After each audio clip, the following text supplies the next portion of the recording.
네, 여러분 아프리카 하면 뭐가 떠오르십니까? 아프리카에는 좀 미안한 얘기지만 기아와 빈곤, 매장 같은 이미지가 떠오른다는 분들이 많은데 하지만 세계가 다극화하면서요 생각보다 중요성은 더 커지고 있습니다. 지난달이었죠. 중국 베이징이 북새통이었습니다. 53개 아프리카 국가 지도자들이 모였는데요. 여기서 중국이 운명 공동체라는 말을 언급하면서 대규모 금융 지원을 약속했습니다. 자, 먼저 이거부터 지켜볼까요? 중국이요. 아프리카 어떤 지원을 약속했습니까? 일단 굉장히 많은 국가들이 왔으니까 엄청난 약속을 했다는 것은 미루어 짐작할 수 있고 53개국이 왔다고 하는데 몇 개 국가 중에 왔을까? 이것도 우리는 궁금해요. 55개 국가라고 하는 데도 있고 54개 국가라고도 하기도 해요.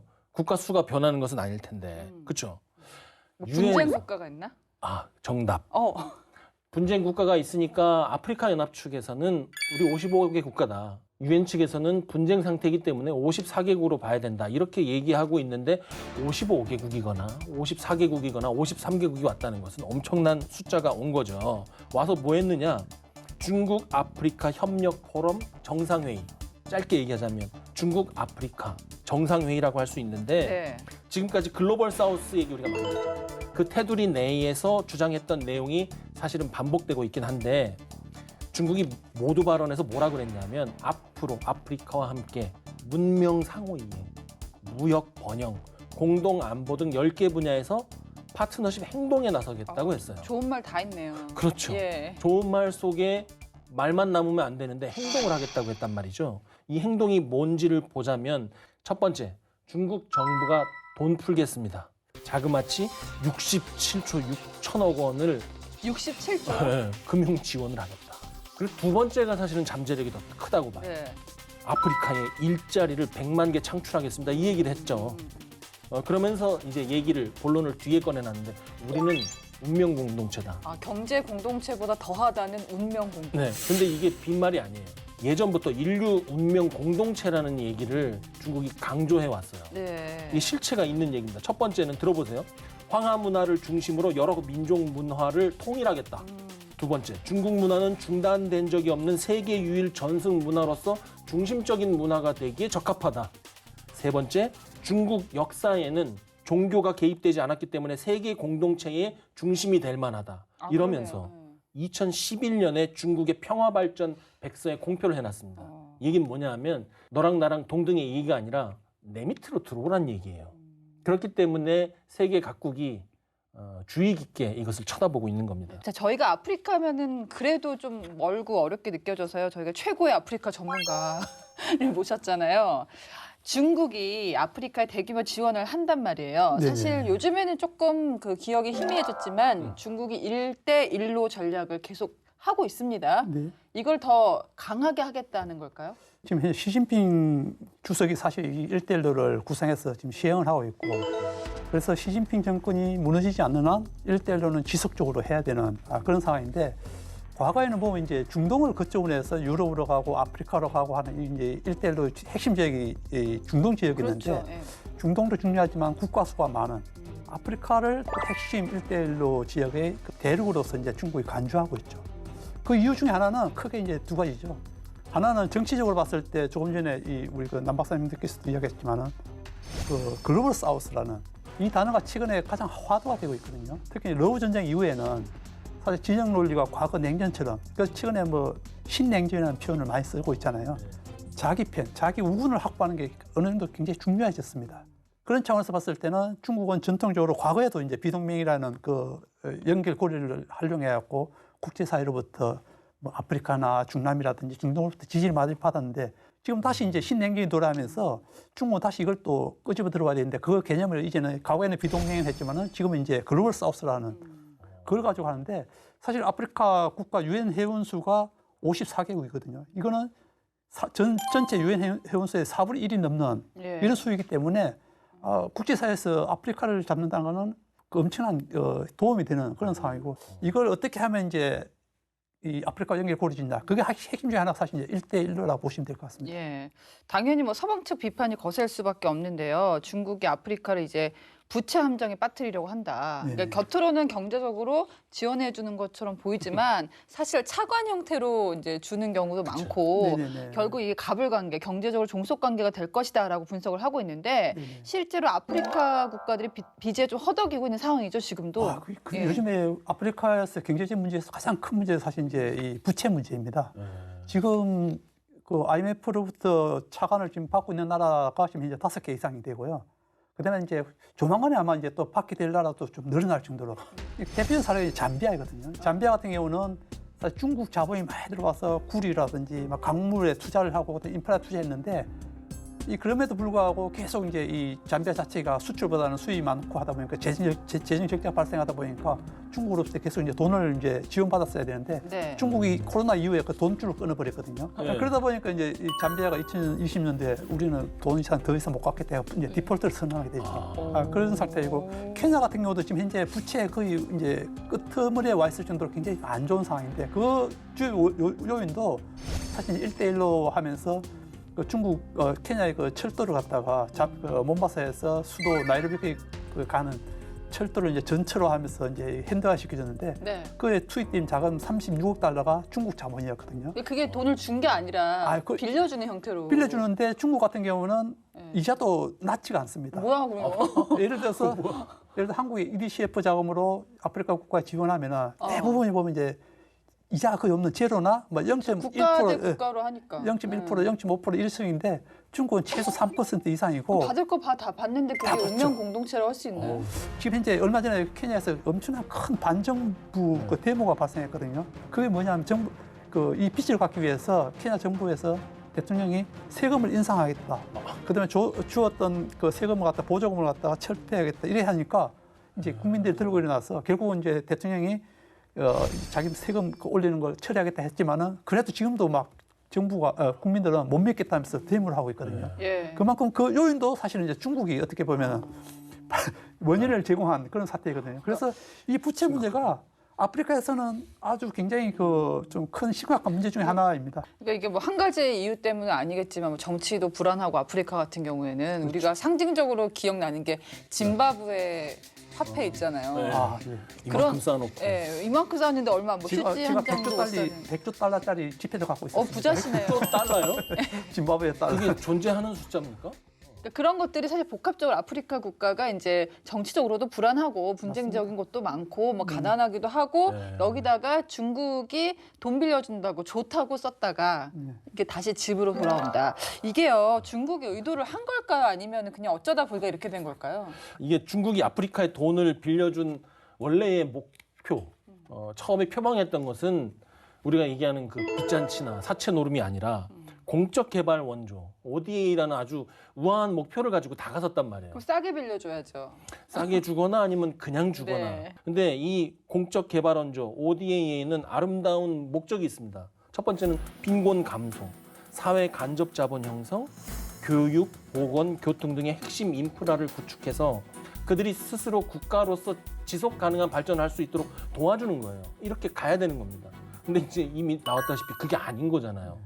이게 왜 이렇게 됐냐 하면 꼭 중국뿐만이 아니라 공적 개발 원조를 하는 국가들이 빠지게 되는 유혹이 있습니다. ODA로 퍼주다 보면 이게 절차도 복잡하고 효과도 없고 이득도 크게 없는 것 같이 보여요. 그럴 때 어떤 유혹에 빠지냐면 해외 직접 투자를 하고 싶은 거예요. 그러니까 이것은 이득이 있는 장사를 하고 싶은 유혹에 곧잘 빠진단 말이죠. 여기까지만 가도 그런데 사실은 많이 도와주는 거거든요. 근데 연구자들은 이미 이 ODA나 해외 직접 투자를 OFDI라고 하는데 중국이 하고 있는 것은 이 두 가지도 아닌 것처럼 보인다는 거예요. 뭐냐? 자국의 정치, 경제적인 통제력을 높이기 위한 전략의 일환이라고 분석을 하고 있는 거죠. 이렇게 돌려서 얘기했지만 사실 이것은 제국주의고 옛날에 그 식민주의거든요. 이렇게 까놓고 얘기를 못한다 뿐이지. 그런데 그렇게 주장만 할 것이 아니라 그렇게 주장하는 근거도 제공해야 되잖아요. 무상 원조보다 차관 비중이 높다. 이것은 ODA라고 볼 수 없다는 것이죠. 두 번째는 중국 아프리카 정상회담을 할 때마다 ODA라든지 아니면 경제 원조가 높아진다는 거죠. 이게 뭐냐면 회의에 참석을 하면 뭔가 해주고 참석 안 하면 도움을 안 주니까 거기에 목줄이 매이게 된다는 거예요. 세 번째는 ODA, OFDI가 항상 교육 증가와 연결이 된다는 거죠. 이것을 가지고 경제적인 이득을 추구한다. 정리하자면 중국의 ODA라든지 이러한 아프리카에서 시혜적으로 좋지 않은 것 같은 정책들은 그 전에 정치적, 경제적인 유대관계 형성 혹은 통제력을 목표로 하고 있기 때문에 순수해 보이지가 않는다. 네. 학자들은 이렇게 얘기합니다. 과연 그럴까? 이제 시진핑이 한 얘기를 저희가 좀 짚어볼 텐데 해석이 필요합니다. 중국과 아프리카의 협력을 통해서 글로벌 사우스 현대화를 이끌 것. 좋은 말입니다. 근데 결국에는 이제 서방 국가들에서 서방 진영에서 중국을 자꾸 견제를 하니까 네. 이거 가만히 있지 않겠다 이런 뜻 아닐까요?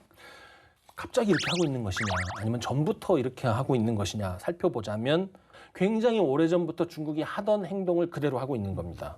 시진핑 주석이 카자흐스탄에서 1대1로를 발표한 지 벌써 10년이 넘었어요. 2013년부터 이걸 했단 말이죠. 그런데 이것은 2013년보다 훨씬 앞으로까지 땡길 수 있어요. 마오쩌둥이 세계세계론 혹은 제3세계론을 발표했던 그 시점부터 이거를 계속 해오고 있던 겁니다. 이게 뭐냐? 미국하고 소련이 제국지대로서 제1지대, 그리고 일본 등 제국의 완충지대가 제2지대, 그리고 남미, 아프리카, 중국이 제3지대를 형성해서 우리가 남이가 같은 식구라 이거라는 거죠. 이것을 처음 얘기한 것은 1974년 2월에 마오쩌둥이 잠비아 가가지고 대통령과 회담하면서 처음 언급했습니다. 중국이 아시아, 아프리카, 남미 이렇게 우리가 남이가 우리가 하나다 이 얘기가 사실은 오늘날 글로벌 사우스까지 연결이 되고 있는 것이죠. 거기에서 내놓은 새로운 버전의 비전이 바로 1대1로인 거고요. 그리고 이게 최근에는 어떻게 연결되고 있냐면 벌써 10년 지났으니까 강산이 바뀌고 시대가 바뀌었잖아요. 이 1대1로가 그냥 물리적인 연결에서 넘어서서 이제는 디지털 실크로드, 5G, 사물 인터넷, 건강 실크로드, 탄소 중립 등으로 확대되고 연계되고 있어요. 그러니까 서방이 지금 주목하고 있는 것은 이러한 새로운 먹거리, 미래 사업에 대해서도 중국이 선점, 독점하려는 노력을 하고 있기 때문에 네. 주목하고 있는 겁니다. 아까 아프리카에 그렇게 자원이 많아요. 네. 그럼 중국이 어느 정도 선점을 했을까요? 어느 정도 했을까요? 네. 이 중국이 지금 현재 올인하고 있는 것은 우리가 알고 있는데 그걸 왜 올인하고 있는지가 궁금하죠. 전기 자동차 때문입니다. 자원들을 많이 갖고 있기도 하지만 지금 리튬 같은 경우에 87%가 배터리에 사용되고 있잖아요. 그런데 중국이 우리가 전기 자동차 선진국인 것은 알고 있는데 이 전기 자동차 보급률, 생산량 다 세계 1위입니다. 그렇기 때문에 2020년을 전후해서 중국이 짐바브웨의 리튬 광산, 콩고 민주공화국, 여기 코발트 광산 대부분 중국이 들어가서 거의 독점적으로 공급을 받고 있는 것이죠. 그렇다고 중국에 리튬이 없냐? 없는 건 아닙니다. 중국이 세계 3위 생산량이에요. 리튬 같은 경우에는 1위는 호주, 2위는 칠레. 그렇다면 이거 어떻게 선점했느냐? 우리는 통상 생각할 때 가가지고 내 거 이거 나한테 팔아 이렇게 갖고 돈 주고 사는 데에 집중했을 것 같잖아요. 근데 국가나 기업이 그렇게 하지 않죠. 리튬을 사는 것은 마지막 단계에서 하는 거고 처음부터 접근을 하는 거죠. 어떻게? 리튬 생산, 처리, 가공, 공급망 관련 기업 혹은 그 광산에 투자를 하는 겁니다. 그렇죠. 그 지분을 아예 사버리는 거예요. 2012년부터 소위 리튬 강국이라고 하는 호주, 칠레, 아르헨티나, 캐나다 이 리튬 관련 기업에 중국이 어마어마하게 투자를 합니다. 예를 들어서 아르헨티나의 리튬 X라고 보면 이 지분의 100%를 중국이 갖고 있어요. 또 중국의 기업은 그러면 이 돈이 어디서 나느냐? 텐치 리튬이라는 그 기업 보면 국유 기업인 은행이 들어가서 대출을 해주는 거죠. 이렇게 되면 게임이 안 되는 거예요. 서방 국가들은 국가, 정부, 은행, 기업이 이렇게 합심해서 할 수가 없죠. 할 수가 없게 네. 분리하도록 돼 있잖아요. 이것은 법에 아주 법의 이 처벌을 받는 이런 행위란 말이죠. 근데 중국은 이렇게 하고 있는 것이고 아프리카에서 개발 중인 리튬 광산 대부분이 지금 중국 기업과 관련돼 있고 최근에 그 문어발식으로 펼쳐서 독점하려고 하고 있는데 말리, 가나, 남아프리카 공화국, 에티오피아, 콩고, 나미비아, 짐바브웨 등 다방면으로 진출을 하고 있습니다. 거의 독점을 목표로 가고 있다. 이렇게 보시면 될 것 같아요. 저희한테는 이게 참 눈에 띌 것 같아요. 아프리카 인구가 가파르게 증가를 하고 있는데 수가 늘어나는 게 중요한 게 아니라 이제 올해 추산 15억 명 가운데서 젊은 노동력이 많다. 네. 젊은 노동력이 많다는 것은 이 사람들이 아직 또 소비층이 될 수도 있고 그렇죠. 예. 젊은 사람들이 많다는 게 참 부러운데요. 네네. 예. 사실 뭐 우리나 뭐 일본 그다음에 유럽 같은 국가들은 이제 인구 감소 문제 직면해서 굉장히 심각한데 이게 인구가 감소된다는 건 사실 단순하게 인구가 줄는 게 문제가 아니고 생산할 수 있는 인구도 줄어들고 소비할 수 있는 인구가 줄어들고 그렇기 때문에 결국은 쪼그라드는 예, 거죠. 굉장히 쪼그라들 수밖에 없는 그런 구도가 되는데 아프리카는 반면에 인구가 폭발적으로 증가하고 있죠. 유엔의 통계에 의하면 이제 2050년에는 전 세계 인구의 4명 중에 1명은 아프리카에서 태어나는 그 정도예요? 예, 그런 구조이고 하나 기회 요인으로 본다면은 사실 이제 우리가 중국이 저렇게 단기간에 이외에 그 G2로 이렇게 성장했던 배경 중에 하나가 물론 뭐 다른 요인도 많겠지만은 사람이 많아서 그렇죠. 소비할 수 있는 인구가 많고 생산할 수 있는 인구가 많아서 그렇게 본다면 거꾸로 보면 아프리카도 사실은 예. 그럴 가능성이 좀 그렇죠. 어느 정도 있는 그런 이제 모습을 보였었는데 특히 이제 소위 말하는 우리 중위 인구라고 하는 평균적으로 봤을 때는 아프리카 인구가 다 20대 초 이렇게 되거든요. 그 정도예요. 우리가 40대일걸요. 그렇죠. 우리는? 이 중위층이 젊은 층 20대라는 거는 그만큼 활발하게 노동할 수 있는 거기다 최근에 보면 이제 아프리카에서도 교육률이 과거에는 이제 인구가 많아도 사실 그 교육률이 없으면 이게 노동 생산성에 문제가 있었잖아요. 그런데 이제 지금은 아프리카에서도 무상 교육도 많이 도입하고 또뭐 고급 인력도 해외 나가는 인구도 많고 뭐 고급 인력도 많아갖고 중국이 뭐 전 세계 과거에 자원하고 그다음에 제조업을 빨아들인 그 블랙홀이 되듯이 네. 아프리카도 어느 정도 이런 인구를 활용한 세계 제조업 기지가 될 수 있는데 대표의 나라가 에티오피아입니다.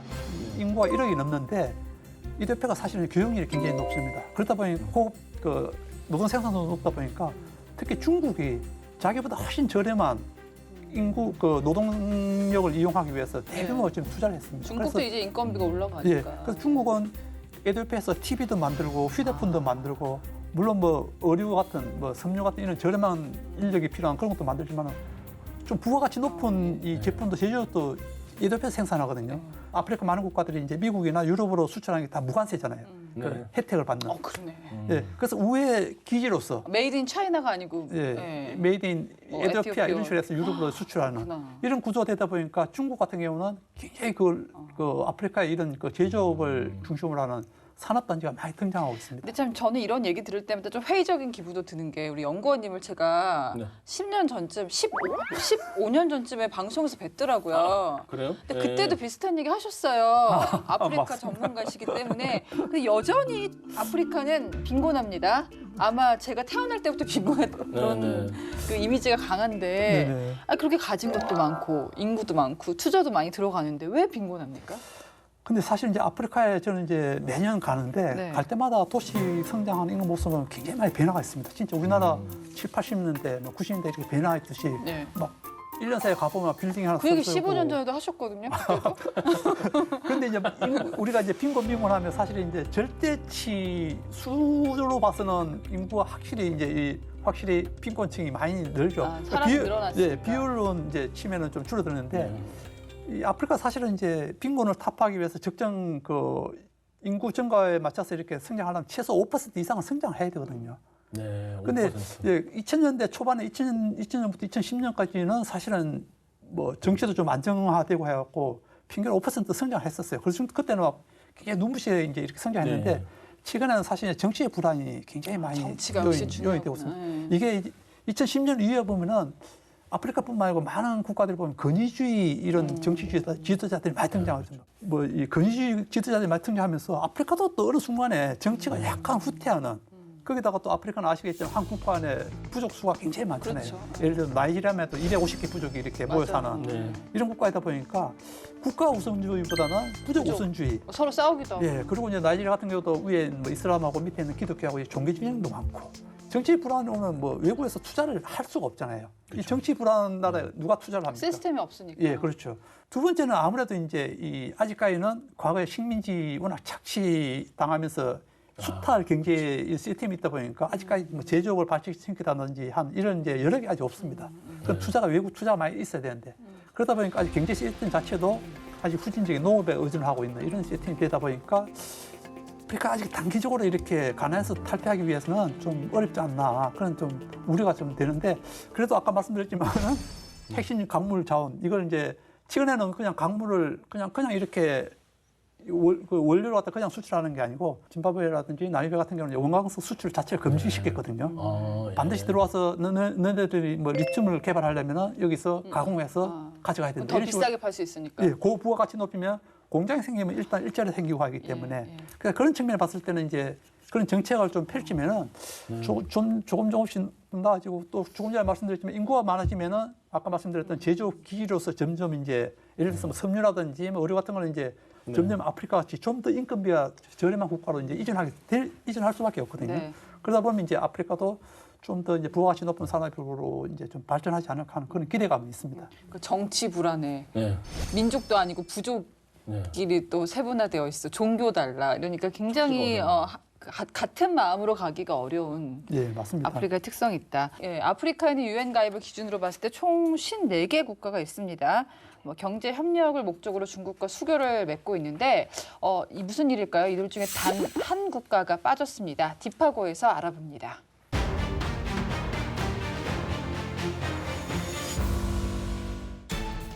모든 아프리카 국가는 하나도 빠짐없이 중국과 협력을 이뤄 큰 가족을 이루기를 기대한다. 역사의 흐름에 따라 올바른 결정을 내릴 것이라 믿는다. 중국이 아프리카에 위치한 이 나라의 전한 말인데요. 이러한 중국의 압박에도 수교를 맺지 않은 유일한 아프리카 국가, 에스와티니입니다.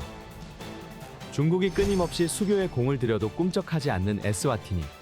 에스와티니는 왜 이런 선택을 한 걸까요? 지난달 베이징에서 열린 중국 아프리카 협력 포럼 정상회의. 이날 에스와티니의 정상은 모습을 드러내지 않았는데요. 아프리카 대륙의 정상과 대표가 모두 중국과 경제 협력을 강화하는 자리에 유일하게 빠진 것입니다.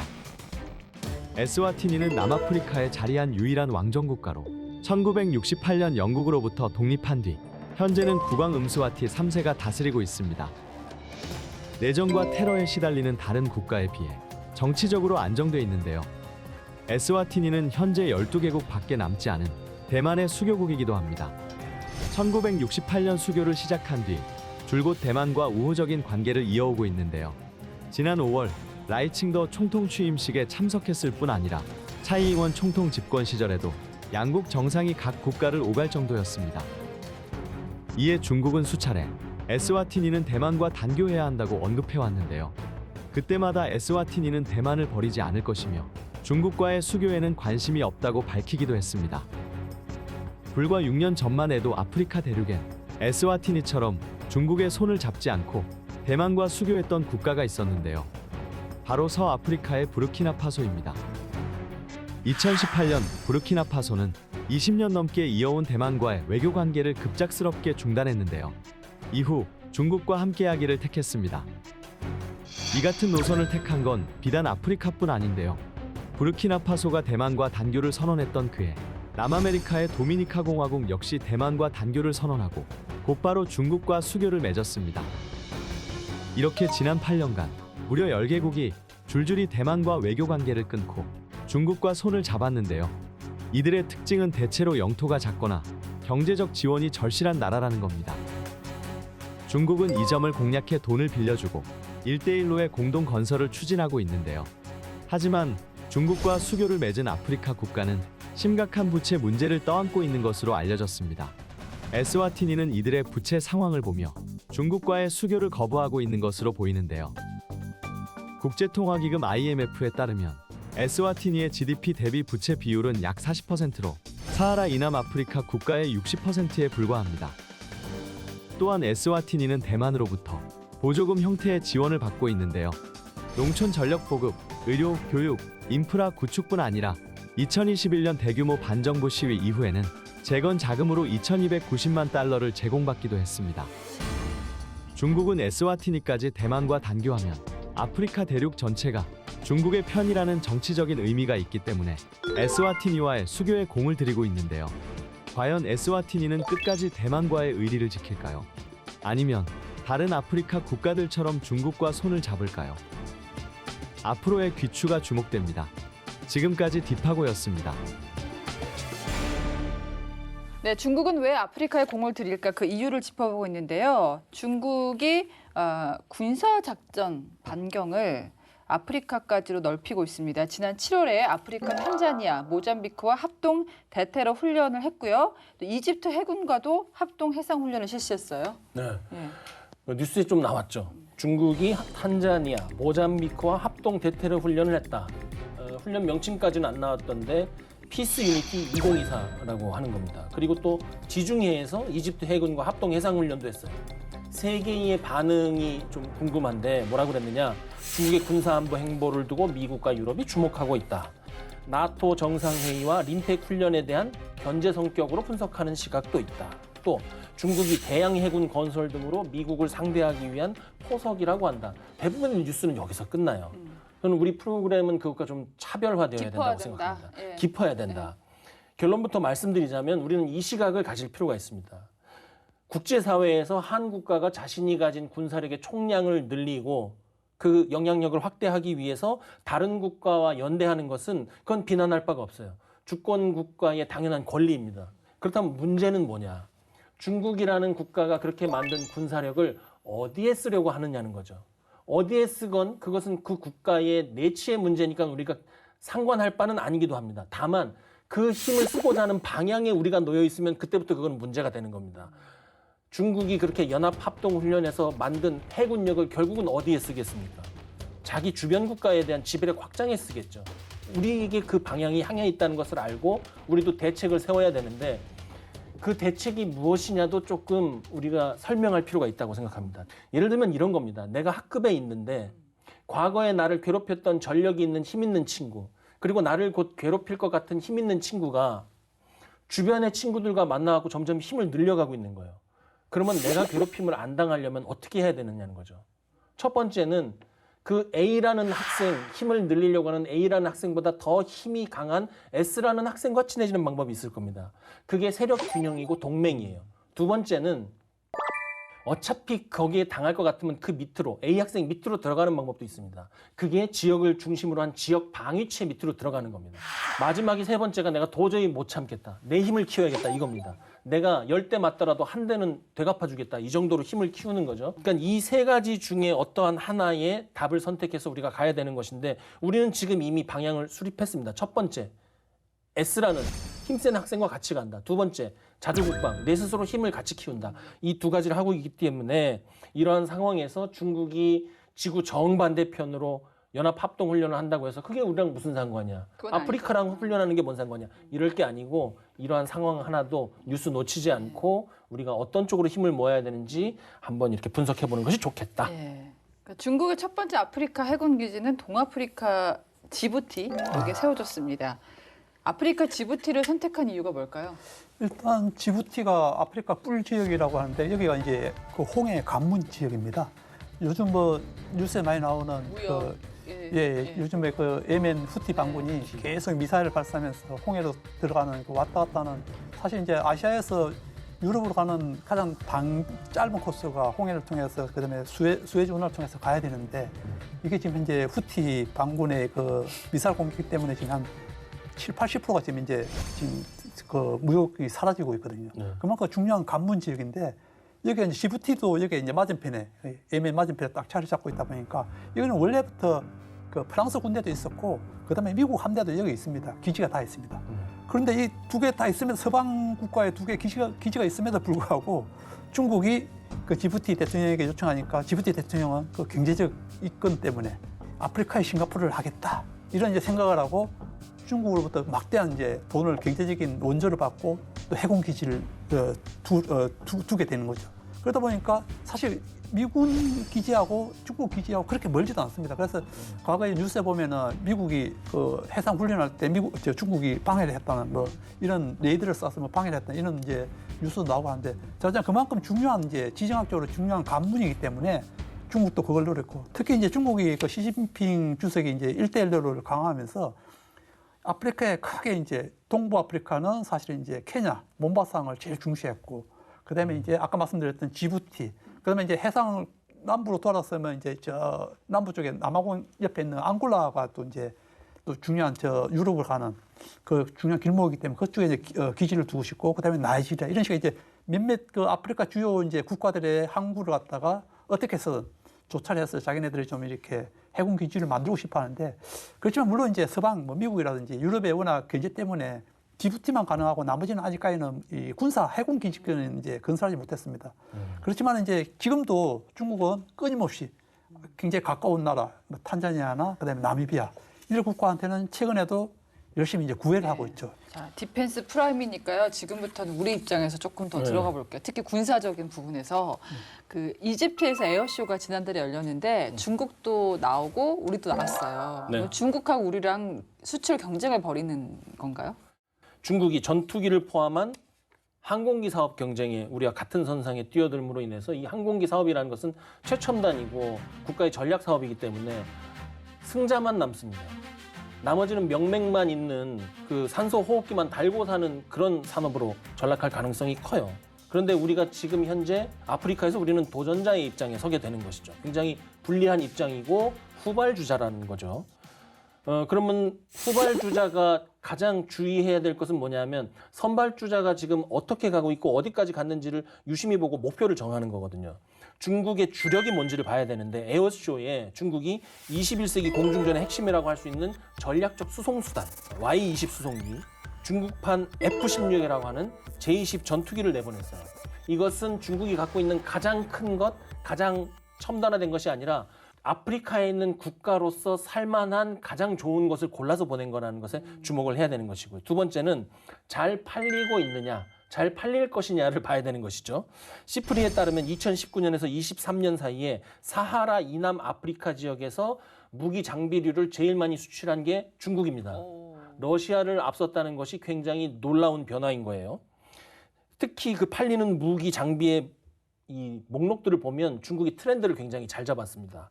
드론, 탄도미사일, 드론 방어 체계, 훈련기 전투기 세트, 함정까지 지금 파는데 중국의 무기를 사려고 줄줄이 서 있단 말이죠. 그렇다면 이 줄을 왜 섰느냐를 우리가 또 봐야 되는 거예요. 첫 번째는 냉전기부터 중국은 무기 장비를 계속 팔아왔습니다. 손에 익은 거예요. 두 번째는 싸다. 싸도 너무 싸다. 6분의 1 정도의 가격입니다. 파괴력이 굉장히 크진 않더라도 아프리카 국가에 필요한 것은 주변국을 제압할 수 있을 정도면 됩니다. 이게 막 그 강대국끼리 싸우는 그런 전쟁이 필요한 무기가 필요한 건 아니거든요. 아프리카 무기 전시회 각 국가에서 하는 거 가서 보면 그냥 일반 차에다가 쇠판 용접해갖고 막 내보내는 경우도 있어요. 무기 장비가 그렇게 첨단화되어 있지 않기 때문에 지금 중국이 제시하는 정도의 성능 가지고 싸게 팔면 그것으로 끝내준다.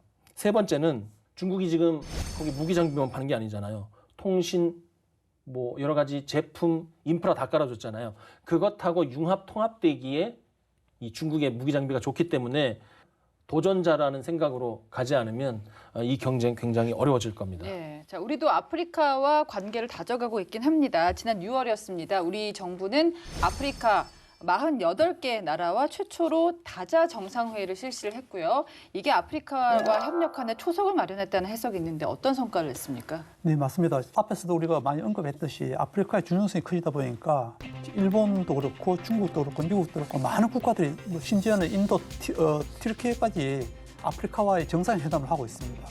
우리도 사실 이제 2006년도에 한 아프리카 포럼을 해서 외교부 주최로 3년마다 열리는 그 회담이 있었습니다. 그 정상급은 아니고 장관급을 했었는데 우리도 중국이나 일본처럼 정상급으로 좀 격상을 해서 아프리카와 다자 회담을 해보자 해서 이번에 처음 이제 올해 이제 특별 총회를 했었는데 이게 이제 핵심 광물 관련한 이런 협약도 많이 맺었고 그다음에 우리가 또 지원할 수 있는 농업 관련 그다음에 인프라 건설 같은 이런 분야 또 여러 한 25개 내외의 그 협력 MOU를 체결했거든요.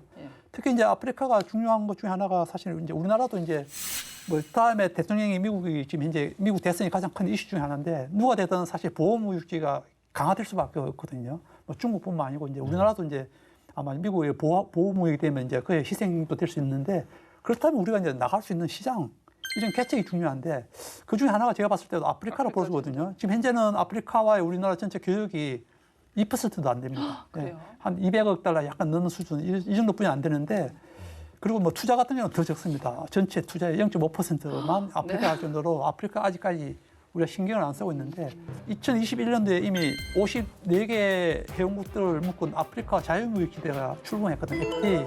그러니까 54개 회원국들이 이제 FTA를 해서 다 이제 공동 시장이 됐습니다. 그렇게 되면 이제 아프리카 시장이 볼륨이 커질 수밖에 없습니다. 그러면 이제 우리가 좀 선점하는 차원에서 우리가 좀 아프리카에 이 투자도 하고 또 아프리카 국가들과의 관계 개선에서 우리가 좀 진출을 해야 되는데 이번 정상회담이 하나의 뭐 모멘텀이 좀 되지 않았을까. 물론 이제 이런 회담을 더 하고 지속성이 있어야 되겠지만은 걸음을 뗐다는 예, 점에서. 그렇죠. 걸음을 뗐다는 측면에서는 큰 의미가 있다 볼 수 있습니다. 저 궁금한 게 아프리카 쪽 자주 가시니까요. 네네. 가면 중국은 투자 많이 한다고 하셨잖아요. 네네. 한국은 거의 지금 뭐 우리 입장에서는 아프리카에 공을 많이 들이지 못했는데 네네. 아프리카 사람들이 생각하는 중국과 한국의 이미지가 있습니까? 처음에 이제 한국 사람들이 가면 제일 먼저 묻는 게 이 사람들이 야, 너 중국 사람이냐부터 묻거든. 그러면 야, 우리 중국 사람 아니냐, 우리 한국 사람이냐 그럼 뭐라 이러면 그래요?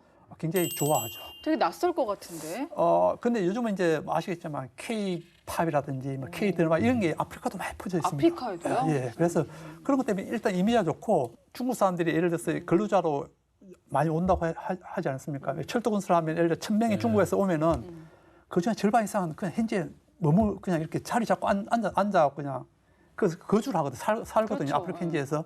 근데 이 사람들은 중국에서 저렴한 물건들을 떼와서 시장에서 풀면은 기존에 아프리카 사람들이 장사했던 시장들이 다 중국화되면서 기존에 했던 사람들이 다 망하게 되는 이런 경우가 많습니다. 그러니까 그러다 보니까 일반 국민들 입장에서는 중국에 대해서 부정적인 시각들이 굉장히 많이. 그러니까 오래 안다고 해서 꼭 우리가 불리한 건 아니다. 우리가 예. 이제서야 안다고 해서 불리한 건 아니다. 그런 건 아니죠. 네. 참 우리 그 K-팝 스타들이 열일합니다.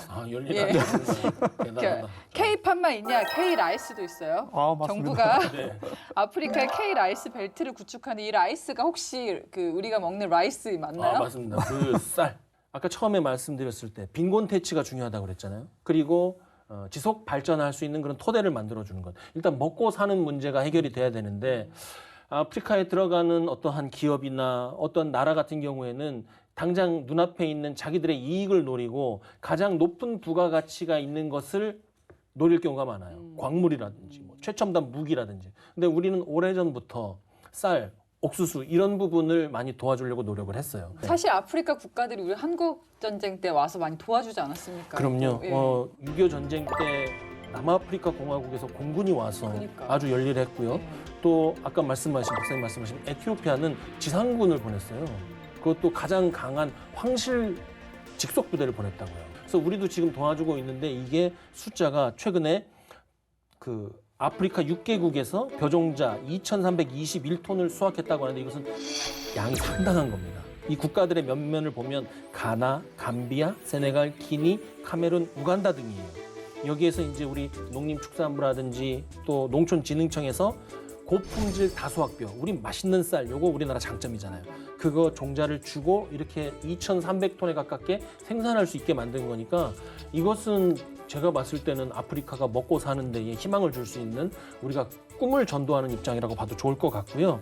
이게 공적 개발 원조 사업으로 진행되고 있고 특히 우리가 가불의 위치로서가 아니라 그들과 함께 간다는 그런 이미지를 주기 위해서 노력을 많이 하고 있고 이것을 우리가 이득을 얻는다기보다는 국가 대 국가로서 우리 같이 잘 먹고 같이 잘 살자. 대한민국 좋아하는 거 그렇죠. 같이 갑시다 있잖아요. 이걸로 가기 때문에 중국이 하는 거랑은 차원이 틀리다. 그래서 저는 이 K-라이스 벨트도 우리가 K-팝이라든지 K-방산과 같은 세계에 꿈을 줄 수 있는 그런 사업이 될 거라고 생각합니다. 실제로 K-라이스가 지난해까지만 해도 이제 10개 나라가 가입해서 했는데 그게 지금 14개 나라로 아프리카에서도 이 K-라이스라는 게 이게 굉장히 호응이 좋거든요. 그래요? 특히 이제 러우 전쟁이 발생하면서 아프리카 많은 국가들이 사실 그동안에는 밀을 주로 이제 러시아나 우크라이나로부터 이제 이렇게 수입을 했는데 러우 전쟁이 발생하면서 식량 가격이 또 올랐지만은 공급도 원활하게 되지도 못하다 보니까 식량난이 많이 발생했거든요. 근데 그걸 단기간에 좀 해결할 수 있는 게 쌀이거든요.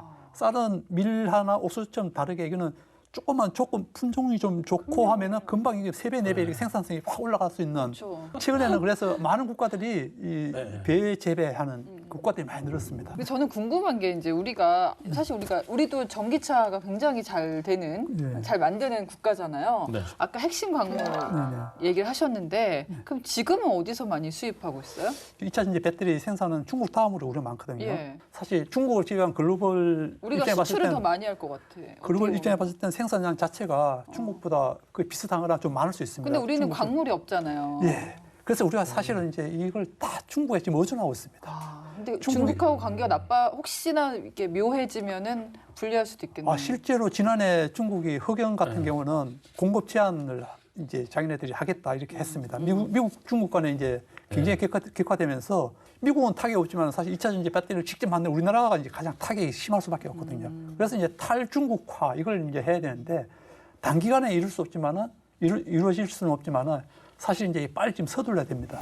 우리 포스코 그룹 같은 경우는 이제 탄자니아에 그래서 이제 호주 기업하고 같이 이제 지금 흑연 광산을 개발해 갖고 올 연말이나 내년 되면 이제 직접 이제 흑연을 그 광산을 개발한 그 채굴한 걸 가공하는 이제 그런 단계로 지금 지나가고 있고 사실 이제 2022년에 만든 미국 주도로 만든 이제 MSP라고 해갖고 이제 핵심 광물 그 연합체 여기 이제 14개 나라가 지금 가입돼 있거든요. 주로 이제 서방 국가들로 이제 구성되어 있는데 여기 이제 우리나라는 이제 흑연 부분은 우리나라가 또 이걸 의장국으로 맡고 있습니다. 흑연이 없는 나라인데도 의장을 맡을 수 있습니까? 우리가 이제 그래서 의장국을 맡아 있어서 이제 그 남아공에서 이제 이 주로 이제 회담이 열리는데 그게 우리가 이제 흑연 분과는 우리가 담당해서 이제 우리가 발언권이 있고 그래서 이제 그런 식으로 연합체 차원에서 이제 우리가 아프리카 진출해서 이제 우리가 확보해야 되는 그런 상황입니다. 아니 디펜스 프라임 하다 보면 저희가 일부러 그러는 게 아니라 국뽕이 생길 수밖에 없어요. 이렇게 아무것도 없는데 의장도 하고.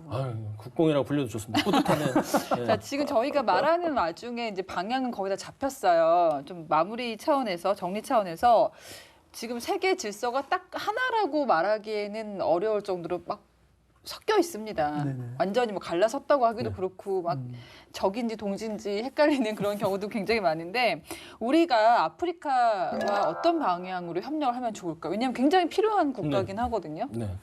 지금 현재 아프리카와 협력하기 위한 국가 차원의 문서가 만들어져 있어요. 아프리카 개발 협력 전략이라고 이제 최근에 이제 만들어진 건데 6개 장으로 구성되어 있고 다만 아쉬운 거는 이제 시작이니까 보완될 필요가 있는데 여기에 있는 내용들에 대해서 학자들이 지적한 것을 보면 첫 번째는 미국 등 전통적 동맹과 자유주의 국가들이 연대해서 아프리카에 진출을 해야 됩니다. 아시아 태평양 지역의 세력 균형, 이 추를 쥐고 있는 것은 결국 강대국이거든요. 우리가 국격이 많이 올라가고 국력이 많이 세졌다고는 하지만 우리가 강대국이냐고 봤을 때는 그렇지 않은 측면이 있습니다. 우리 주변에 더 강한 국가들이 너무 많기 때문이에요. 그래서 전통적인 동맹과 우리에게 호감을 갖고 있는 강대국들과 같이 손을 잡고 진출하자. 두 번째는 피하 구분을 확실히 해야 되겠다. 국가 대 국가, 정부의 차원에서 군사 협력이든 무기 수출을 추진해야 됩니다. 우리가 지금 K방산 잘 된다고 해서 또 아프리카가 우리에 대해서 호감을 갖고 있다고 해서 다른 나라 제끼고 예를 들어서 미국이나 기타 이제 호주 이런 동맹국 제끼고 우리가 단독으로 들어가서 뭔가 사업을 하다 보면 그들과의 신뢰관계가 깨질 수 있다는 것이죠. 아프리카에 우리나라의 무기를 구매하려는 의향이 있다고 해서 국제사회가 용인하지 못할 범죄를 저지른 집단에 무기를 판다든가 중국과 1대1로 협력을 하고 있는 그 국가와 같은 배에 타려고 한다 보면 이익보다는 손실이 더 커질 것이다. 이거 주의해야 되고요. 이러한 것들을 예방할 수 있는 법적인, 제도적인 조치들을 이번엔 충분히 마련해서 천천히 정석대로 가자고 하는 것. 이러한 해안이 필요할 것 같습니다. 냉전 시대 때는 사실 우리가 뭐 북한과의 외교적 이런 싸움 때문에 하나 우리 그 유엔에서 표를 하나 얻는 이런 이제 수단으로서 사실은 이제 냉전 때는 아프리카를 바라봤다면은 지금은 이제 그 이제 완전 방향이 틀렸죠. 지금은 이제 중국이 사실은 아프리카와 저렇게 관계가 그 좋은 이유 중에 하나는 중국은 사실 55년부터 비동맹 회의치를 갖다가 주도하면서 아프리카 국가들 다 가져왔었고 그리고 사실 그 60년대 말에서 70년대 그 사이에 그 중국의 문화혁명 때 중국에서 한 3천만 명에서 4천만 명이 굶어 죽었대요. 그 와중에도 아프리카 식량 원주를 해줬다는 거예요. 자기네들 그 사람이 죽고 안, 국민들 죽고 안 그게 돼. 올바른 건 아닌데. 근데도 아프리카 입장에 봤을 때는 아프리카 국가 입장에 봤을 때 그게 너무나 고마운 거예요. 그래서 그런 인연이 지속되어 왔기 때문에 이렇게 아프리카하고 지금 중국하고 뭐 세계적으로도 지금 이제 무역 교역에 또 지금 중국이 가장 이제 많은 국가가 됐는데 그 정도 관계가 오는 거지. 단기간에서는 절대 이제 표를 얻을 수 없는 상황이기 때문에 우리가 지속적인 아프리카의 관계를 갖다 지속적으로 이제 관계를 발전시켜야 되는 게 있고 두 번째는 아까 말씀드렸지만 이제 결국은 우리의 뭐 경제적인 이런 이익을 위해서라도 아프리카가 필요하거든요. 특히 이제 뭐 아까 말씀드렸던 뭐 핵심 광물 뭐 확보라든지 또 그에 덧붙여서 그를 위해서는 또 아까 조금 전에 말씀드렸던 이제 K 라이스 벨트 같은 우리가 또 베풀 수 있는 거는 또 해줘야 되고 그렇게 하면은 아프리카와 서로 윈윈할 수 있는 이런 구조가 되지 않을까. 예전에 뭐 해외 갔을 때 아프리카 사람들 만나 보면은 착하더라고요. 그렇죠. 한국 사람들 정이 있잖아요. 예. 그래서 정서적으로 통하는 부분이 많을 것 같습니다. 맞습니다. 우리나라 저희가 디펜스 프라임에서 안보 얘기하면서 사실 뭐 그동안 무기 얘기 같은 것들 많이 했는데 사실 경제 안보도 매우 중요하죠. 또 경제 안보에서 가장 큰 화두는 공급망입니다. 첨단 산업에 필요한 핵심 광물 매장지 이 아프리카 존재감도 그래서 커지고 있는데요. 우리도 한 아프리카 정상회의를 계기로 실질적인 정책을 펼쳐 지속적으로 협력해 나가길 기대합니다. 자, 디펜스 프라임 여기까지입니다. 저희는 매주 금요일 밤 10시 KFN 그리고 유튜브 채널에서 여러분 찾아갑니다. 고맙습니다. 수고하셨습니다. 감사합니다.